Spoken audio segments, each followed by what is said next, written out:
Hello, welcome to From Caracas. I'm Laura Prada, and in this opportunity we'll be talking to Tony Yengeni, who is member of the National Executive of the African National Congress from South Africa and who's visiting Caracas in these days. Welcome, Tony. Thank you. You're welcome. I'm glad to be here. Thank you for agreeing to talk with us. So, to start, I want you to explain to our audience a little bit what's going on in Africa, what's going on in South Africa specifically, and which are the perspective of the future of the relationship between Africa and South Africa and Latin America. Thank you. South Africa is very much part of the African continent. We are the second biggest economy in that continent. We are a member of the African Union, which is a continental body. We also are a member of the SADC, South African Development Countries, which is a regional body. We participate in all the AU SADC meetings because we believe that we cannot develop as an island. We can develop together with our neighbors. And secondly, that we should always remain peaceful relations between us and our neighbors, because development only takes place in a calm, peaceful environment. And so we trade with a number of almost all the countries in Africa. And we also have people visiting South Africa and South Africa visiting other African countries. Our market is a bit small compared to other markets in the world. So our market can only be bigger if we work closely with other neighbors around us.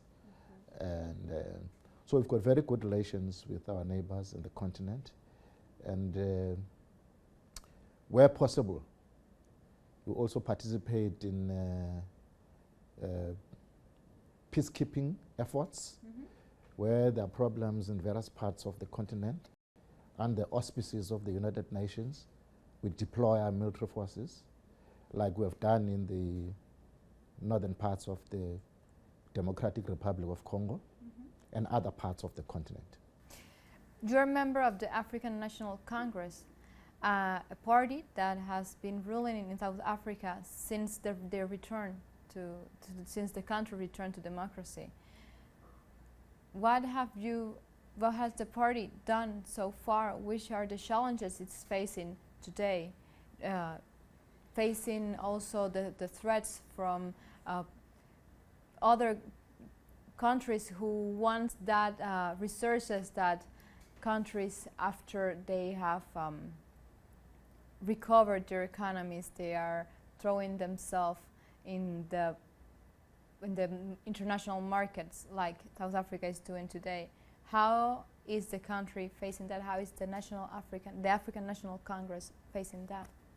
Well, the African National Congress is a organization, is the first political organization to be formed in the African continent. It was formed in 1912. And this year we are 106 years old as an organization. And so we've been around many times around the block. And that is why we have these deep roots with our brothers and sisters in the continent. Of course, in '94, the ANC inherited a very bankrupt state. The apartheid racist regime had looted and vandalized state resources and finances. So the ANC had a big challenge when it first came to power to ensure that the state not only performs, but the state serves the majority of the people that were excluded for a very long time, namely the black people. And so we started the journey of reconstructing the country and giving out services to our people, especially targeting the poorest of the poor. A number of free housing was built and given to them. Water services were made available to our people. Electricity was made available to our people. Of course, not everybody has got those services yet, but we're working very hard to ensure that the vast majority of our people, both in the rural and urban areas, benefit from these services by government. Of course, when we talk about the African National Congress and South Africa, there is a figure we cannot obviate, which is Nelson Mandela's figure.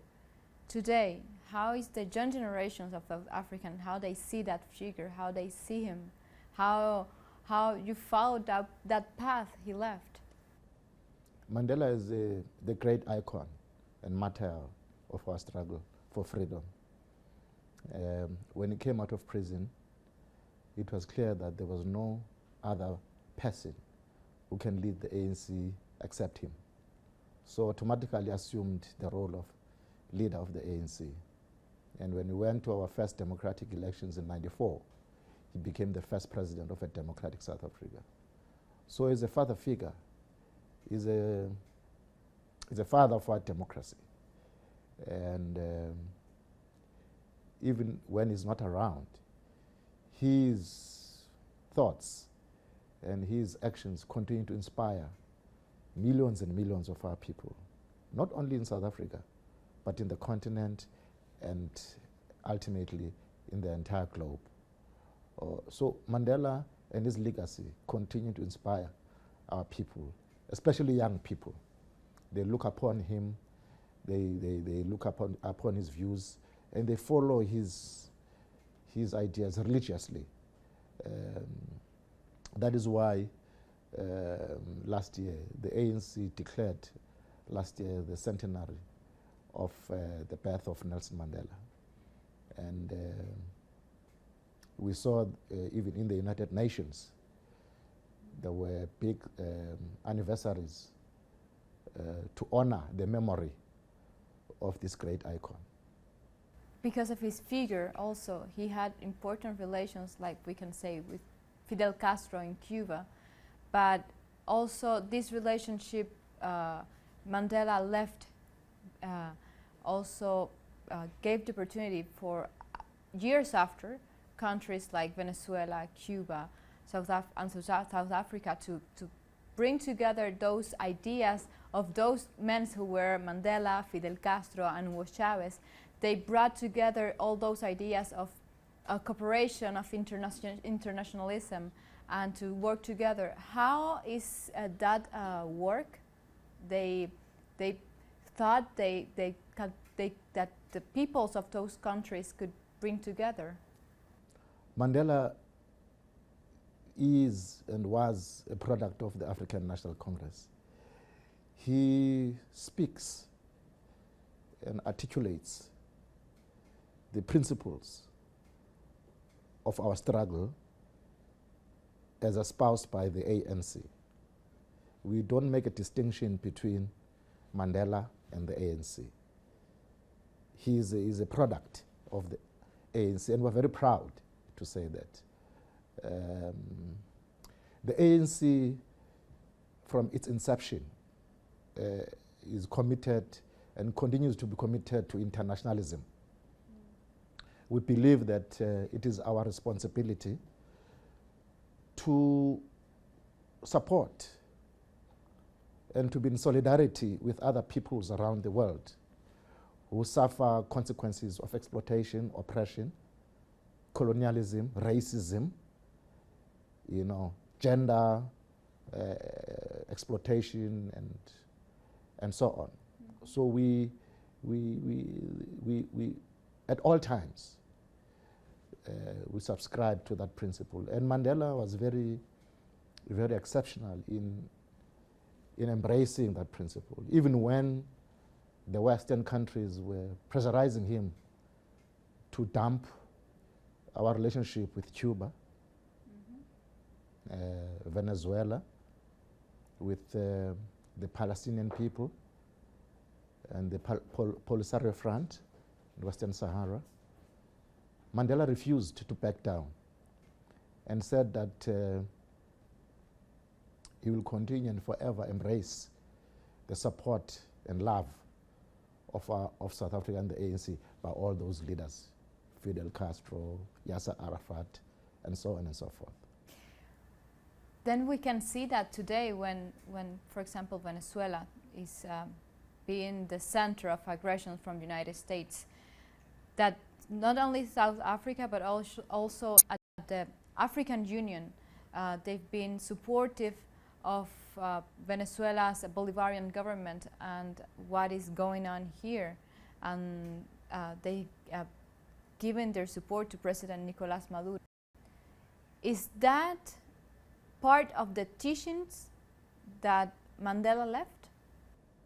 Yes, ma'am. We, the younger generation, embraced those teachings by Mandela, even when there are new attempts to overthrow democratically elected governments all around the world. We believe that it is our responsibility to stand up against the bullies from the United States of America and elsewhere, and to assert that every people has to have its sovereignty. People must be allowed to govern themselves. People must be allowed to elect their own leaders. People should be allowed to determine their destiny themselves. And that the role of the international community is not to impose their will on any people. The role of the international community is to support the noble endeavors of every people who are seeking to have a better life and a better future. That's what we believe in. That, because today media is showing Venezuela as a chaotic state, and you are here visiting the country, you've been meeting with people. What have you seen in Venezuela in these days? What is your personal experience? What are you bringing back home? Well, we were also,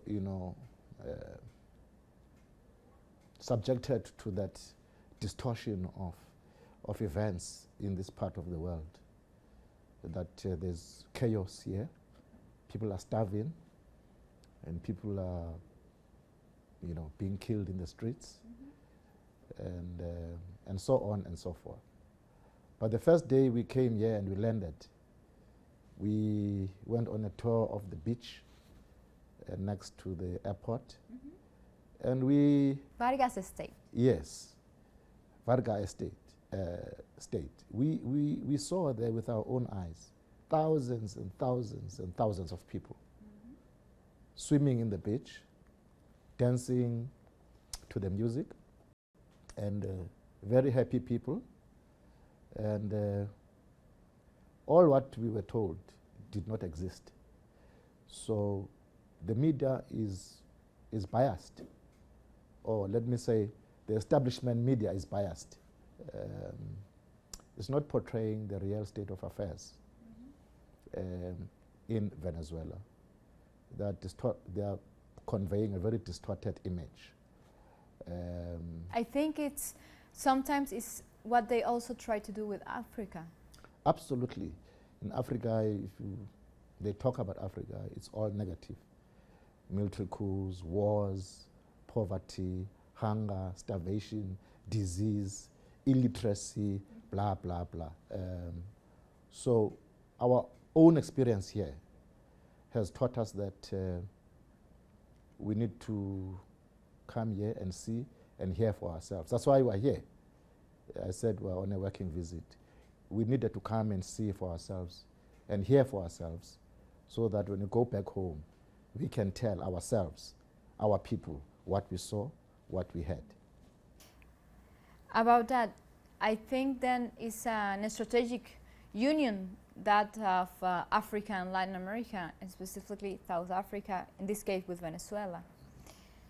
How is that communication possible? How is that relationship possible to get stronger with time?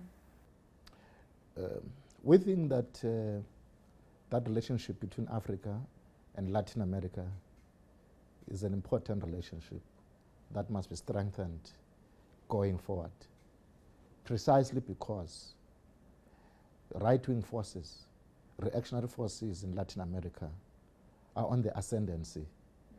They want to deprive the people of this region their right to freedom, freedom of movement, freedom of association, freedom of speech, you know.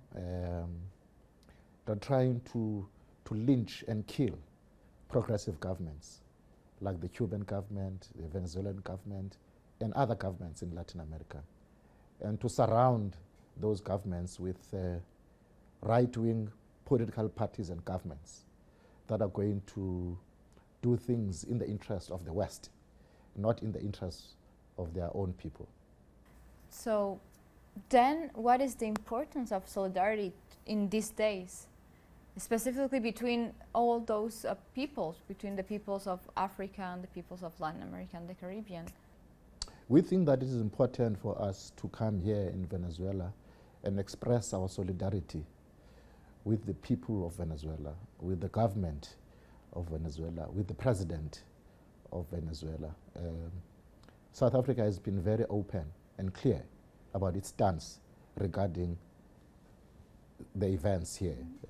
In the United Nations, our ambassador speaks almost every week and issues statements to express our support for the people of this country and for its government and president. Our Minister of Foreign Affairs has done the same. Our President, Comrade Cyril Ramaphosa, in the United Nations has also stood up. Even in the African Union, we have stood up. So our position is very clear. We don't hesitate because we ourselves were in that position before. And we understand the dangers that come with those threats from big Western countries. Of course, we also have been threatened by Donald Trump already when we dared to say we're going to implement our own conference resolution of expropriating land without compensation. He said, if you do that, we're going to impose sanctions on you. We might even invade South Africa. But we're not threatened, we're not intimidated. We shall implement those resolutions, come what may. It seems that's the new way of putting pressure on countries to do whatever the richest one wants. Absolutely. But now I want to ask you about something that is common to see, that is commonly known, but also that sometimes we forget, that is the cultural heritage that all peoples in Latin America has, specifically countries like Venezuela, Brazil, Cuba, has with Africa, that connection, that heritage we have here. How is that heritage, how is that history preserved today?